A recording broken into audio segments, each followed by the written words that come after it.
My name is Brett Johnson. Welcome back to the Repurposing Business podcast. We're talking about let my business go. When should a business be let go? The principle for this particular week is, or this day is, on that very day. On that very day. Now imagine that you've been living in Egypt. You've been praying for release. Get us out of here. Get us out of there. Things have been hard. Sometimes they've gone from bad to worse. And you wonder why God isn't answering your prayer.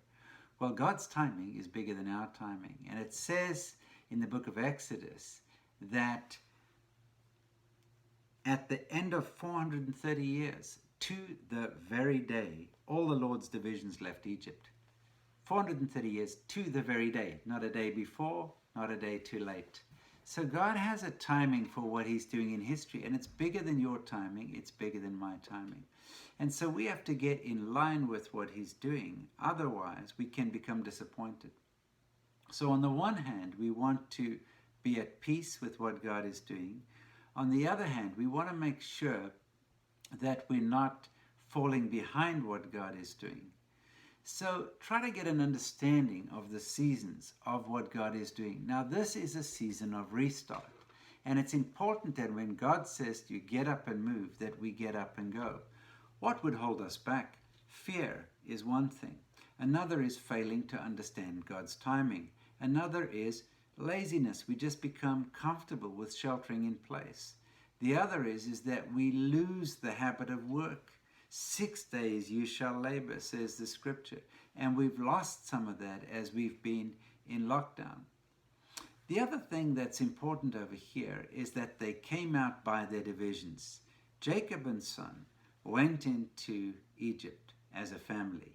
They came out as a nation by their divisions. And I'm hoping that we as followers of Jesus Christ would come out of this crisis by our divisions.